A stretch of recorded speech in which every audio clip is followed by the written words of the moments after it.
we see our lives through this narrow lens of what is happening right in that moment. And we really struggle to see beyond it. We struggle to see the next chapter. We struggle to see the miracle that is coming in the future. And all we can see is the chaos that's happening now, and we can't see past it. And so because I know now what happened next in this story, I go back to that moment so that I can remember that my story's not over. There is more. There is so much more. There's another chapter ahead of me. I just can't see it yet. And if I can just be open to the possibility of more, of just wait and don't give up on the future, there's so much more waiting for me than what I can see right now.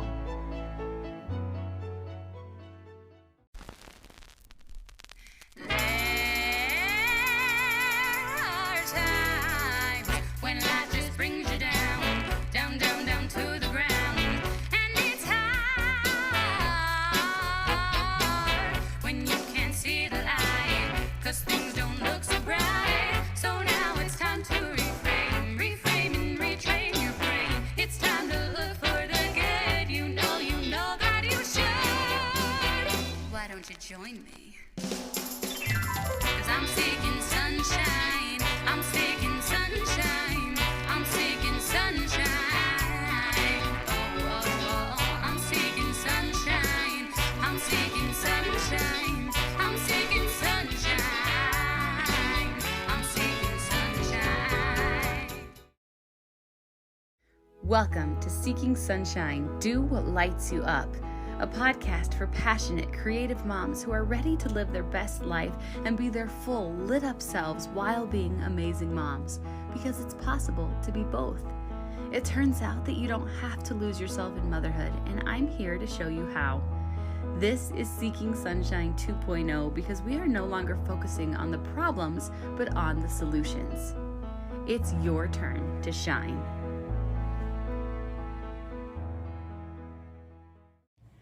Hello, everyone. Thank you so much for joining me today on the Seeking Sunshine podcast. I hope you're doing amazing. I cannot believe that it is March.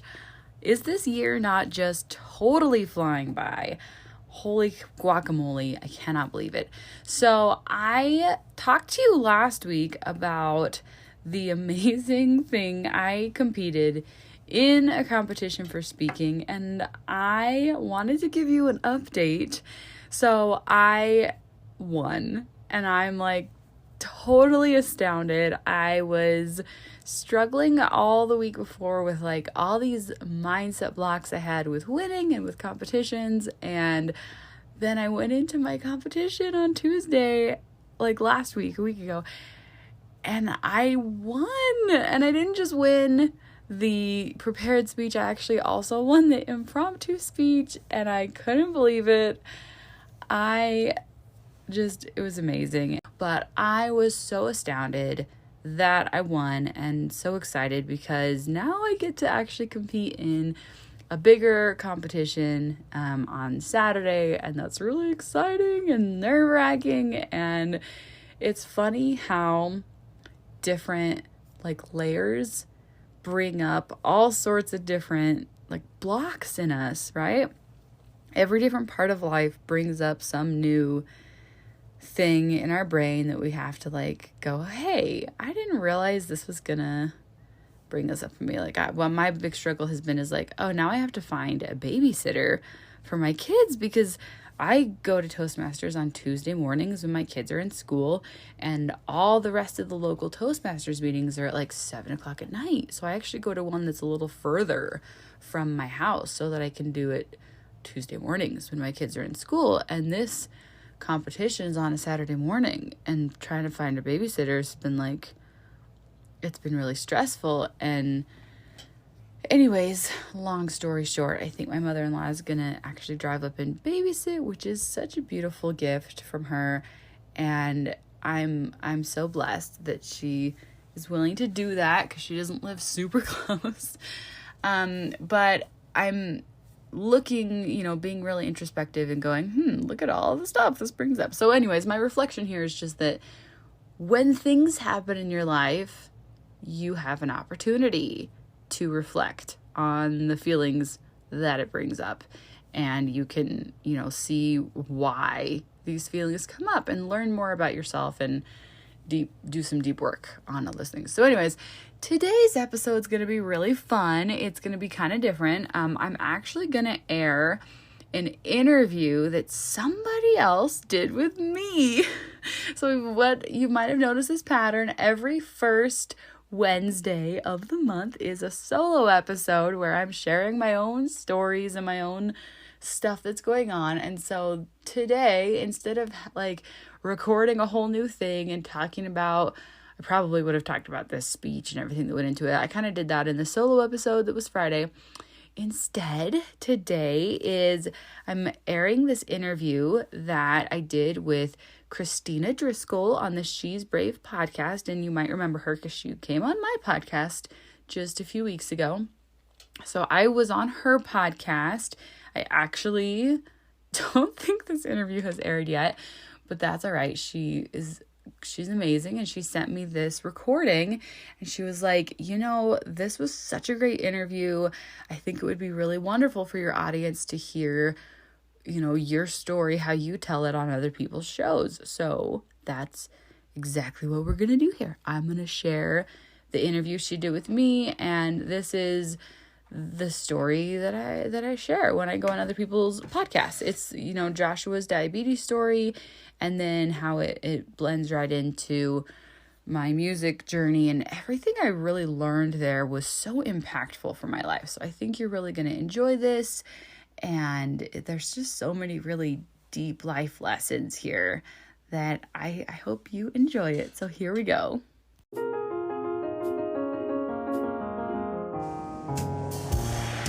Karaleigh, yeah, I've been watching you for about a year now, from when you first started your podcast and where you are now. And you are just such a beautiful soul. I was on your podcast recently, and I just was like, this person is just, it's like you have a light about you that is unique and to you, or very, very few people have, like a true light. And it's amazing to me that you have a podcast and that you're even have now a second podcast for women wanting to learn podcasting who are moms, because you have 3 children with special needs, plus your husband is also is on disability. I just really wanted you on my podcast because I think, how do you do it? Like, how does that all work for you? Because I think most people would not be able to be doing podcasting with all of everything going on with just within your own nuclear family.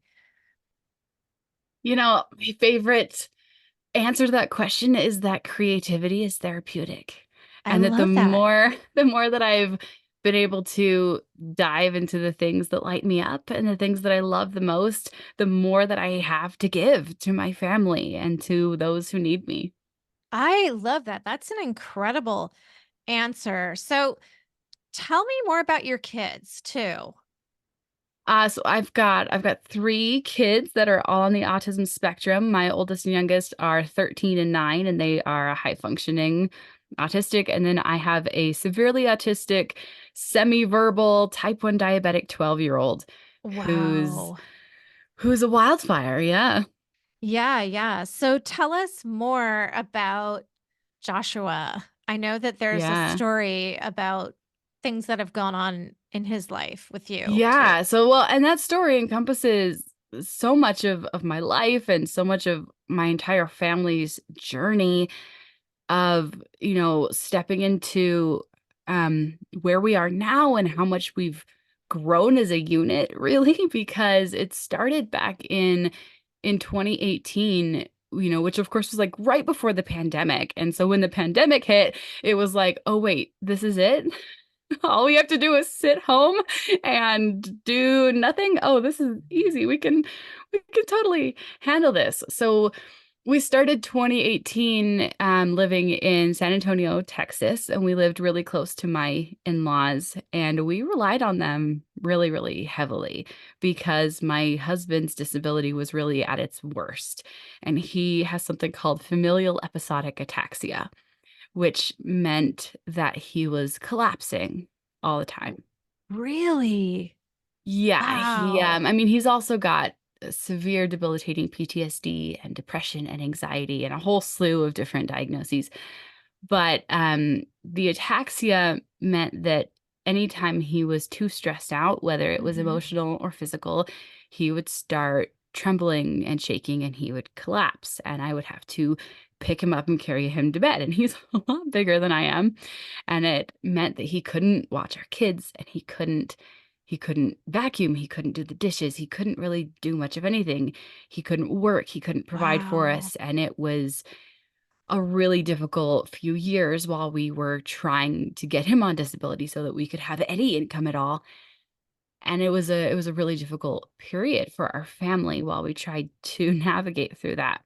But in 2018, we finally reached this point of like kind of stability where he was approved for SSI and Mm. he got into all the doctors and he got on the medications he needed to be on. He was on like 12 different medications. Oh my goodness. Yeah, he has really severe chronic debilitating back pain as well. And so he was on pain meds for that. And he was seeing all these different doctors. And then in addition to that, two of our three kids had their autism diagnoses at the time, and they were in 4 hours of therapy a day after school. Oh my goodness. And our youngest was only 2 at the time, and he didn't have his diagnosis yet, but he was a wild one. And it was sort of like, okay, we're a little bit out of crisis mode because we got on SSI and we have a little bit of money coming in, and we got this really strong, like intuitive hit. Like, we're very, very religious, just like we knew that God was telling us that we needed to move out of Texas and move back to Utah to finish our degrees at Mhm. BYU because that Mhm. was where we had met and that was where we got married, and we had left without finishing our bachelor's degrees. And we were like, it's crazy. Move away from our support system, from his parents, move Yeah. away from everything that we'd established. It just Mhm. seemed ridiculous. Like, Mhm. I hate Utah. I don't want to go back to Utah. No, Utah sucks. I don't want to do this. And, it kept persevering, this idea of like, this is what we're supposed to do. I And love it. it Listening got to to that the, intuition, knowing that yeah. I believe that too, that God speaks to us. If and sometimes some of us are so busy that we don't even take the time to slow down so that we don't hear those intuitive, messages and feelings. But I mean, that's part of why I think it's so important that we take at least a little bit of time every day to just slow down. But I love the fact that both of you were just feeling drawn by God Yeah. to do this. It's so cool. hmm And so I was like, well, I know this isn't my idea because I don't want this at all. But I had this moment where I was praying about it and I was like, well, I already know that I'm supposed to do this. But I was like, okay, God, are we gonna are we gonna be okay? Yeah. Are we gonna survive this?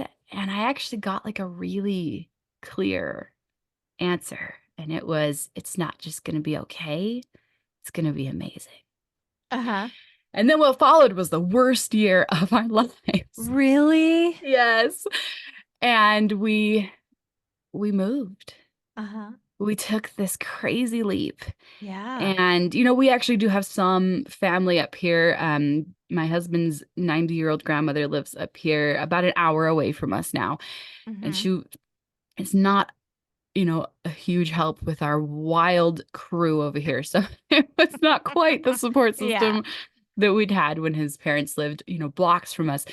But we had, really huge trial after really huge trial. The biggest thing that happened while we lived there was that, well, we moved in August, and my husband and I were full-time students at BYU. So full-time college students, 3 kids at 3 different schools.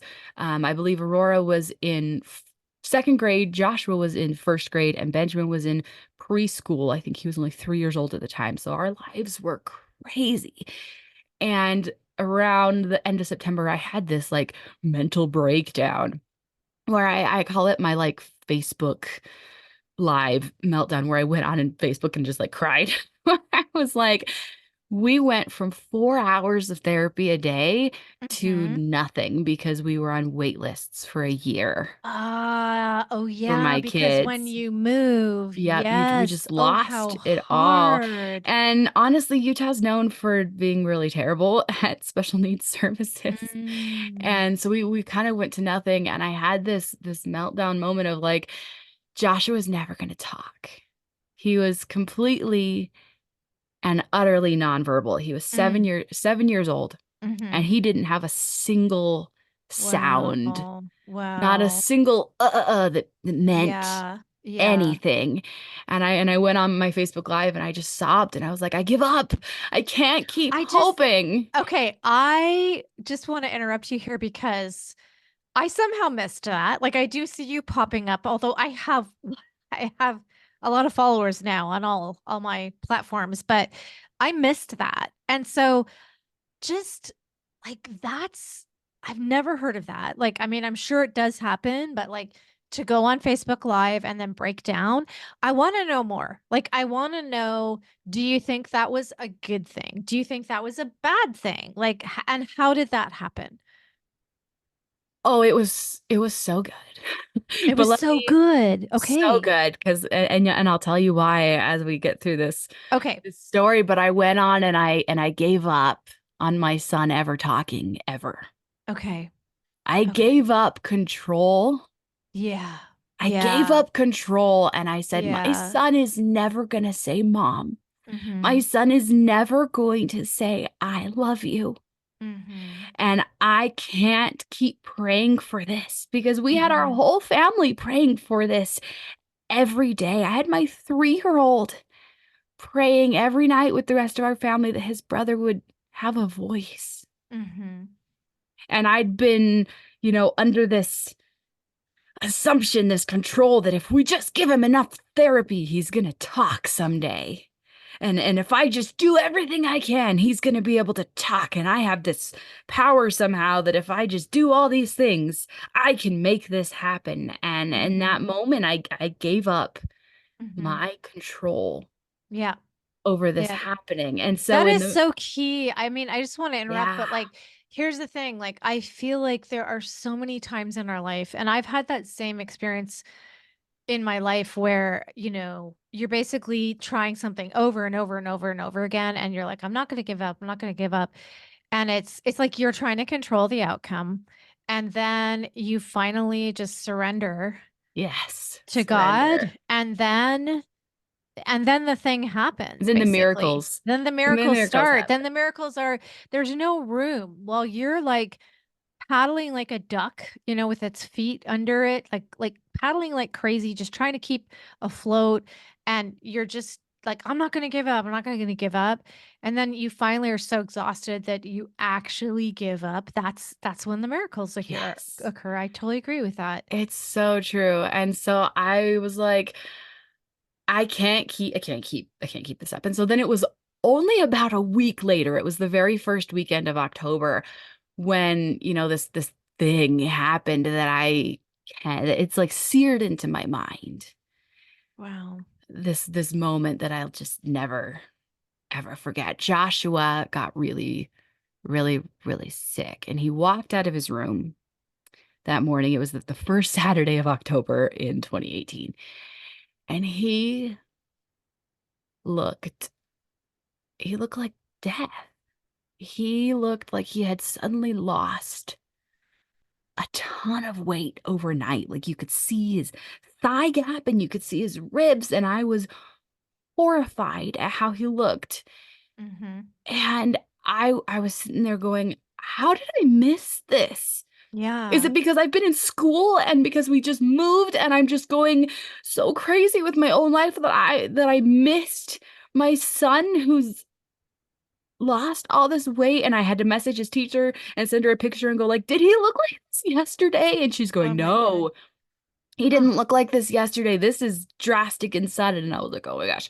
And I had this like, you know, and I have to back up for a second because you have to understand who Joshua is and was, because Yeah. Joshua's severely autistic and 7 This is my son who we have to keep the doors locked and bolted all the time because he would run out of the front door and open people's cars while they were driving. Oh This is my. my super hyperactive son who I was on high alert every single moment just to keep him safe. He never, ever, ever, ever stopped. We would go to the store and before I could even unbuckle my seatbelt, he would be out the front door of the car running through the parking lot. It took every ounce of energy that I had to keep this kid safe from himself all the time. So Mhm. when he walked out of his room and he walked and he didn't run and he didn't sprint, and he didn't bounce off the walls, I was like, Mm. who is this kid? Yeah. Something is seriously wrong here. And I had this like split brain moment where I'm like, Yeah. mama bear panicking, like he's dying, something's horribly wrong. And then I had this logical side of me going, he's just sick. It's okay. He's just sick. And he walked into the living room and he curled up into a ball on the floor and he stayed that way Mhm. for the whole weekend. Mhm. And he sat on my lap and he snuggled with me, which he would never, ever do. Because he And I wasn't sat there. feeling well. He was so sick. And I was Wow. like, part of me was like, really relieved. Like, Mhm. I had a weekend where I didn't have to be on guard every single second. I'm so glad you're being 100% transparent and authentic about this experience. Yeah, because there were times my son was really, really active little boy too. And if he did get like a little fever and had a day where he just was like on the couch watching cartoons, sometimes I was like, oh. Oh, yeah. And it's like we get to have all the emotions. And one of those emotions was I was panicked. And one of them was like, this is kind of a relief. Mhm. And so by Monday morning, he was not any better. And so I took him to the pediatrician's office, and he was so weak that I had to carry him into the doctor's office because he could not walk in Oh, on wow. his own. And I carried him in there, and she barely looked at him. He was laying on the floor of her office, and I'm going, look, I've got 3 kids. We've been through all kinds of illness, and this is not like anything I've ever seen. And she's going, yeah, it's just a stomach bug. Like, I guess we could do blood work, but he has autism, and it's really hard to get blood from a kid with autism. So just give it a Mhm. few more days and he'll bounce right back and he'll be fine. And I'm going, I don't think so. And so she sent us home with nothing. Ah. She did nothing. And so, again, my husband and I were both full-time college students, so we were trading off who was missing class and who was staying home with the sick kid. And it was like, what do we do? And so a couple days later, I was sitting in my class and my husband was home and he texted me a picture of Joshua who was laying in bed, which he would never lay in bed. He would only lay on the floor. So the fact that he was laying in bed was like, what is happening? But he looked drastically worse. And Mhm. his eyes were sunken in and his skin was gray. And Mhm. I took one look at that picture and I Mhm. was like, no, nope, no, I'm done. I'm done watching my kid die in front of my eyes. I'm done. And I left in the middle of my class and I took him to the ER, and I had to carry him into the ER because he was so weak he couldn't walk. And they took one look at him and they knew exactly They what was did. wrong. They were Wow. like, we need blood from that kid right now. And I tell you what, it took 5 grown men Yeah. and myself to hold him down because he fought like a freaking saber-toothed tiger to get one little drop of blood from his finger. This kid Yeah. I had to carry in because he was so weak. Wow. But all it took was that one drop of blood. Mhm. And it was confirmed that he was in diabetic ketoacidosis. Oh my And he was goodness. diagnosed with type 1 diabetes. Wow. How old was he? He was 7. 7. Oh He my was 7, goodness. and they sent us off to a different hospital, and he was admitted for the next 3 days. And And I we bet get he was severely dehydrated, he I'm guessing was. too. He was. It was Yeah. so hard Yeah. to get that drop of blood. Mm-hmm. And, we get to this hospital and I'm like, you guys don't understand who this kid is. He's going to burn this hospital to the ground. He's going to change the language on all your computers to Japanese. Like, you don't understand who this kid is possible, what he's capable of. Like, as soon as he wakes back up, like, he's just going to destroy this place. And they were really amazing. And they had a nurse just sit at the door of our room all night long Mm-hmm. so that I Mm-hmm. could sleep a little bit, Oh my just in goodness. case Uh-huh. just in case he woke back up. Yeah. And, we had a whole night of like every hour or something, they had to get another drop of blood to check what his blood sugar levels were. And every time, like, we didn't have another team of 5 men to help hold him down. It was just me and the nurse. And he kept like tearing chunks of my hair out every time. And we'd have to use toes because his fingers didn't have enough fluids left in them or something. I don't know. And then the next day, they had me go to parent training where I got to learn all about how I'm going to have to, dose him with needles with full of insulin every day for Oh, the rest of his that's life, and how I'm going right. to have to watch every single bite of food he eats for the rest of Oh, eternity that would be just to keep him alive. insane. Let me tell you, And Karaleigh, I just want to like just kind of give a story because I can't even imagine the overwhelm you felt because my husband was diagnosed with early onset Alzheimer's, and there were some times when things happened. Like there was this time where he didn't have good teeth, but he was still living at home, and so the dentist decided to pull these 2 big teeth, and then we decided to do implants. Okay, so you know these doctors, they just don't. I don't know if they don't think about the situation you're in as a caregiver or what, but basically, when they did the implant teeth, the guy was like, "Oh, the instructions are no blowing your nose. No blowing your nose for a whole week." Because otherwise it can really mess it up because your sinuses are connected with like your teeth and yeah, the roots of your teeth and this and that. And I'm like, "Oh my gosh." And my husband was one of these people that always had like a hanky in his pocket. And he would, when he'd blow his nose, he'd honk, like blow it that hard. And so it was only for 1 week, but Curly, like I'm sharing this hardest week story of for your the life. hardest. I literally thought I was gonna lose it. Like I was gonna have a nervous breakdown. And it was only 1 week. But I had to have like signs up all over the house. Bill, please do not blow your nose. Bill, like in the bathroom, especially. Like he'd sit down on the toilet, honk his nose. Like I had all these signs. I had to follow him around. And I don't how did you do that? Well, we're still doing it, because that's life. Because that you do what you have to do to keep, Wow.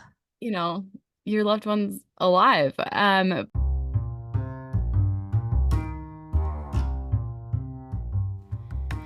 It's official. Podcast Like a Mother is here.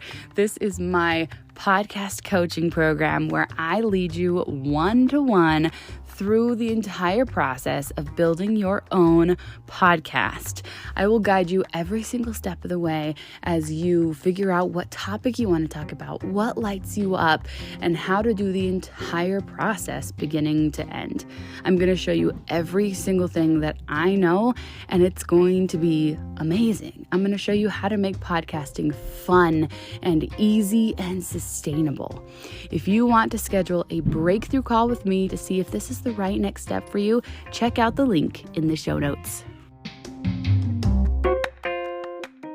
But so we did all the parent training, and it was like, this is impossible. This is the most ridiculous thing. I have to watch every single bite of food he eats. Like, you're kidding me right now.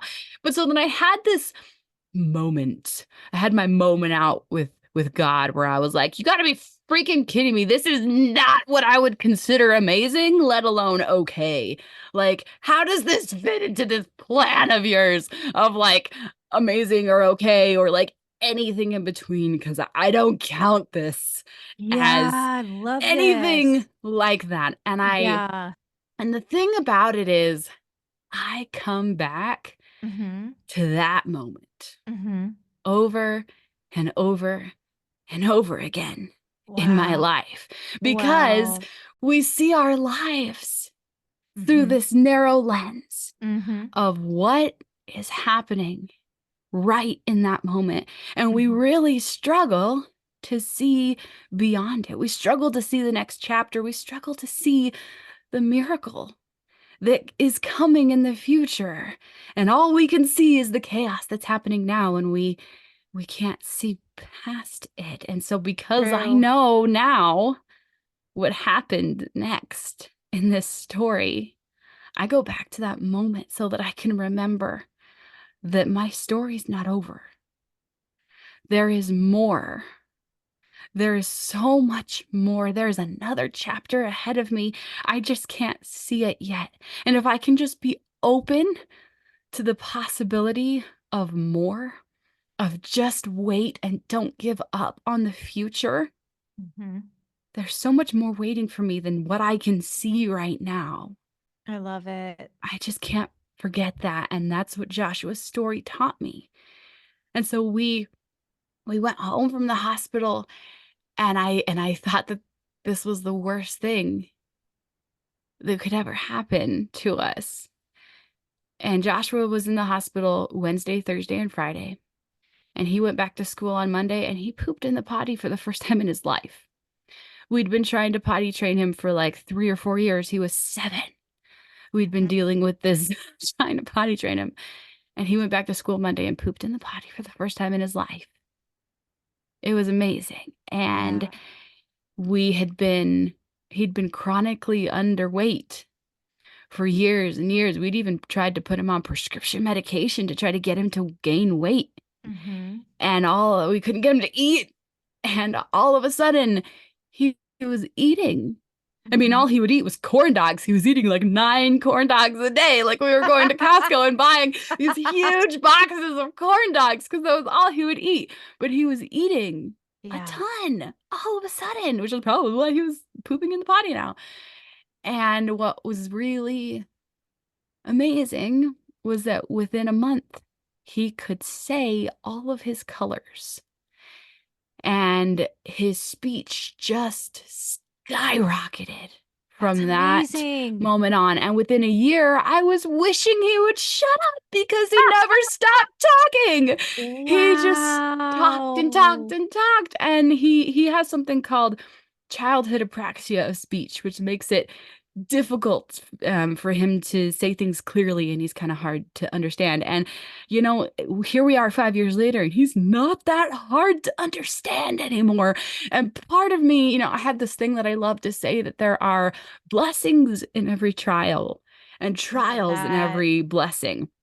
And Yeah, I I thought love that. diabetes was the worst thing that could ever happen to us, and it turned out to be this crazy miracle that gave my son his voice. And now he says, "Shut up," when he really means "I love you," and he says "I love you" when he's trying to get you to shut up. And one of his favorite things to do is make penis jokes all day long, and it's so great. And I'm kind of wishing he was a little harder to understand when he yells "penis gum" all through church, and it's like Oh my goodness. awesome. Yeah, he's 12, so it's very, very, severely autistic and 12. Those two things have a hilarious kind of impact at the same time as they come together in our lives.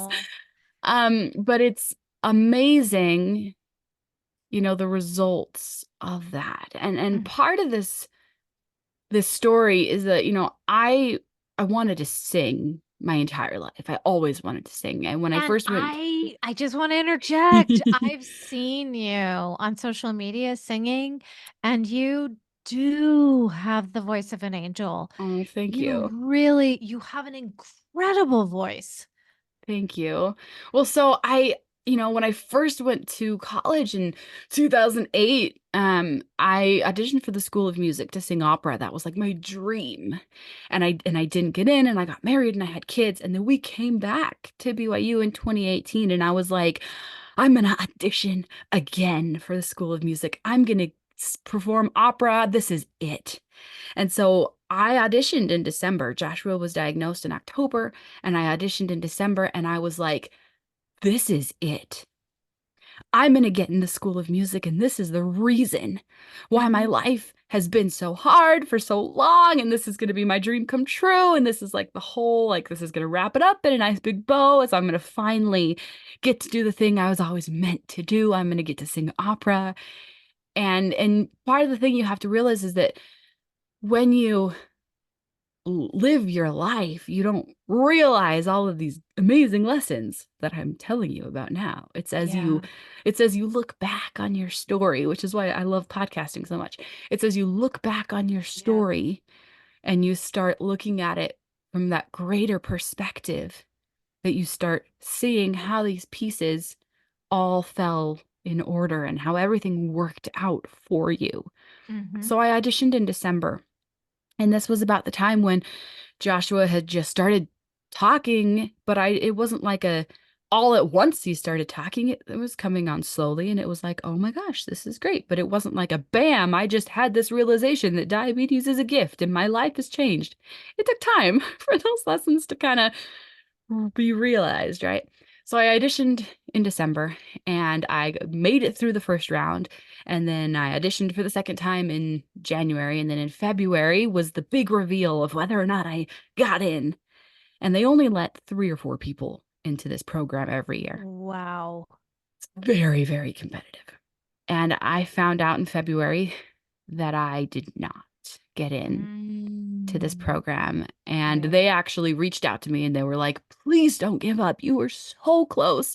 Please go audition for this school and this school and this school. Like, you should not give up. You were so close. And I was so devastated that I did not even like respond to their emails. It was one of those like, no, I'm the worst in the world. I'm never going to sing again. My life is over. The whole like, I didn't get in, so I must be the worst ever. The whole like very dramatic, like my life is over. I will never sing again.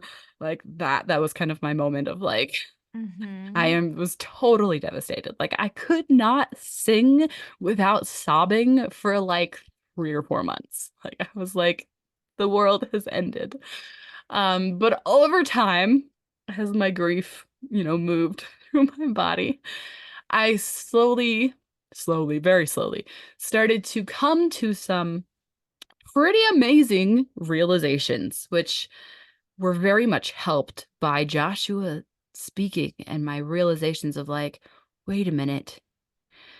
If his journey to speech looked differently than I thought it did, if I gave up control in that area and it worked out, maybe I could give up control in this area and it could work out better than I thought. Maybe it doesn't have to look the way I thought that it did. And I had these realizations like, oh, I actually don't even really like opera. I love singing it. Wow. But I actually don't even like watching it or listening to it. I don't even really like going to the opera. I only started pursuing opera because of this experience I had in high school where I released this YouTube video and everyone told me I got all these trolls that told me I was too fat. And then I was like, I'm never writing music again. I need to just be the fat lady on stage. It's the only place I could possibly be successful. And I was like, oh, it was only because of self-confidence issues that I even started pursuing opera in the first place. And I had these other like realizations of like, wait a minute, if I pursued opera and like if I actually got this thing that I've been dreaming of forever, for like 20 years that it has been my dream, I would be gone from my kids and my family like every night. I'd be like on stage performing or on stage at rehearsals like all the time. Like that's not the life that I want.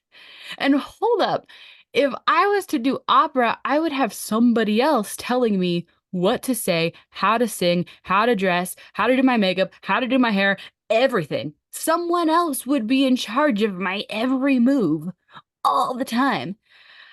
That would suck. I don't want that.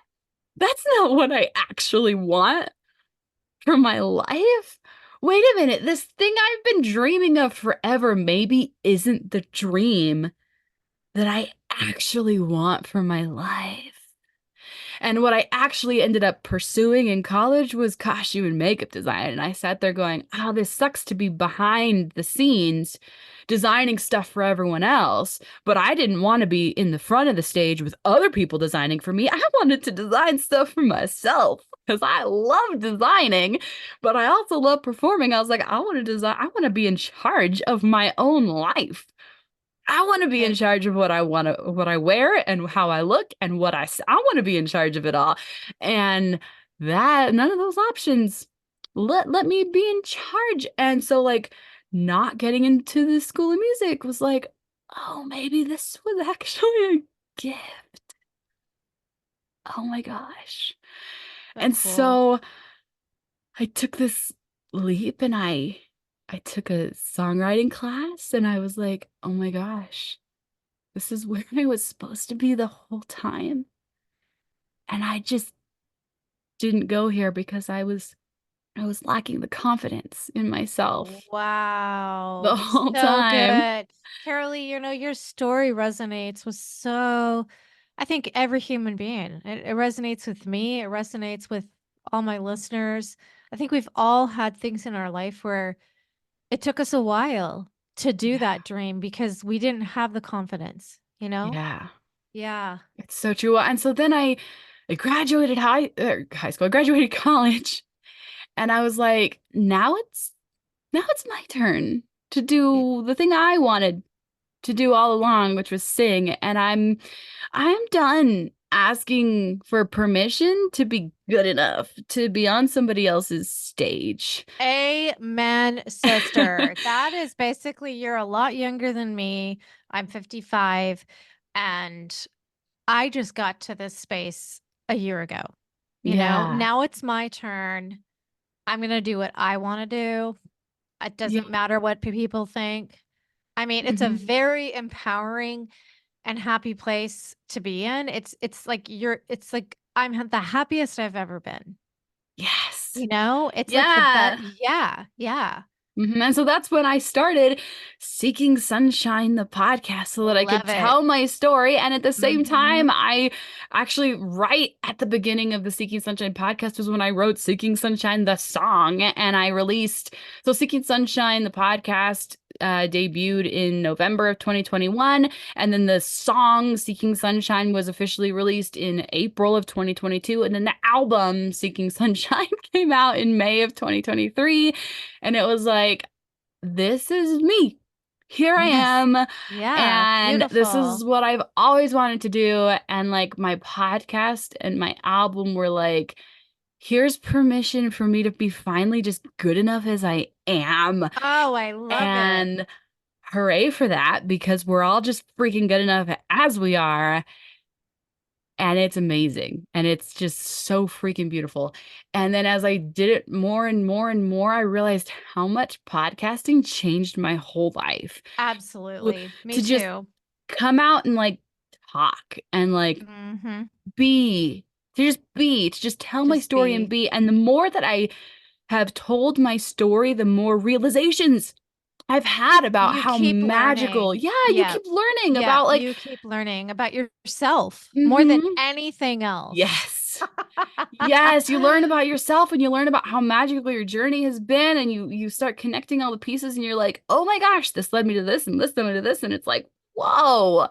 Yeah, And so now I'm teaching people how to podcast because I want everybody to have this. me Everyone too. should get to have this. Absolutely. 100%. That is incredible. I love your story so much, Carolee. And you're just such a incredible example because of everything, all the hardships you've been through, and your three kids with special needs and a husband who has disabilities and all of that. And yet Yes. you're such a beautiful example of someone who is still living the life of her dreams. Like, you're not letting all that hold you back. And that was why I Yeah. wanted to have you on the podcast, because you're just one of the most courageous people I have ever met. Thank you. Well, and I should wrap up that part is that over the last few years, my husband has gone through his own transformation and like he technically is still disabled, but like he went from walking on a cane at 30 years old and being on 12 different medications and collapsing multiple times a week to I cannot remember the last time he collapsed. And That's he fantastic. hasn't walked on a cane in years, and he Mm-hmm. sometimes jogs for fun now. Like he is Great. doing drastically better than Yep. he has in ages. Like That's most so people great to who hear. yeah, most people who know us now don't even realize how far he's come. They don't even realize that he was ever disabled, and like Mm-hmm. it's amazing. Yep. Like it really is. It's Like yeah, your the whole life, like including your husband. Your husband is a miracle. Your son is a miracle. Your whole life is a miracle. Mhm. This is such an inspiring episode. Like I think so many people are going to hear this message and they're going to say, if she can do it, I can do it. And I would say, you guys listening out there, I love you guys all so much. And Carolee she is the example of that we all need to be aspiring to. Me too. I'm included in that. Like, like let's stop making excuses about living the life of our dreams. Let's just go for it. Even if it's just one tiny baby step. So with that in mind, Carolee, tell us how we can find you because I think people are really going to want to connect with you. Well, thank you. My website's KaraleigHgarrison.com. I'm Karaleigh.Garrison on Instagram. Let's see, my podcast Seeking Sunshine and my album Seeking Sunshine are on all major platforms. Then podcast Like a Mother, my other podcast is also on all major platforms. It's Love it. not hard to find me. Yeah. Thank you so much, Carolee, for coming on my show today. And not only that, but just being 100% authentic. That's like my message too. You're 100% Thanks. authentic. You're 100% real. You just, you don't sugarcoat things. You just tell them like they are. You're such a beautiful example for other women. Thanks. I love you so much. And so I just want to say thank you for sharing your story today. Well, thank you for having me. I really appreciate it.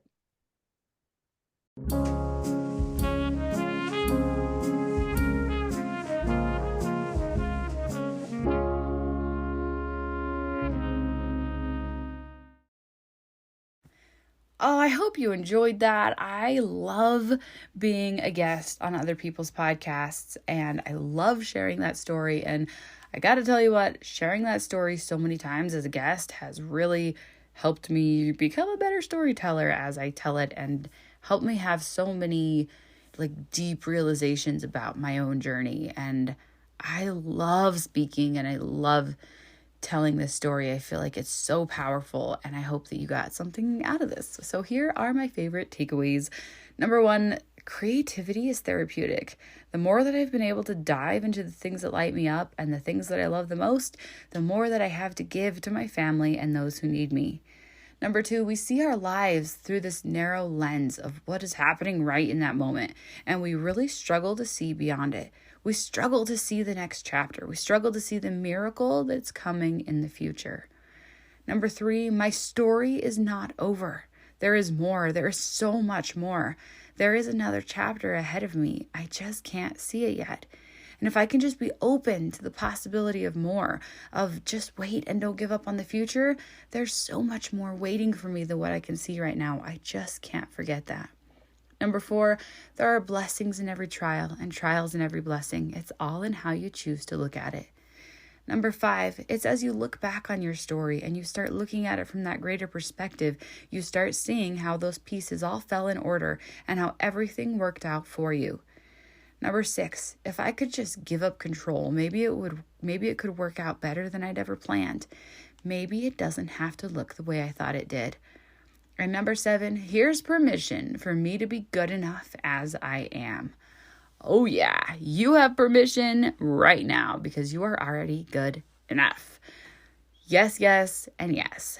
Now, as a reminder, in the show notes, there are some awesome links, like a link for the Easy Podcasting Basics cheat sheet, as well as my link for a snippet of sunshine, which if you don't remember, snippet of sunshine is all those quotes that come to you in your inbox every day in these really cute graphics, and then you can have a daily uplifting little nugget in your inbox, and they're really cute. And then my website link is there, and then my other podcast link is in there if you want to learn about podcasting, and then you can book a 15-minute call with me.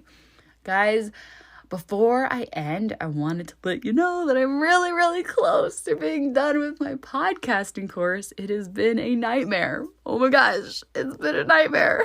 I've had so many setbacks.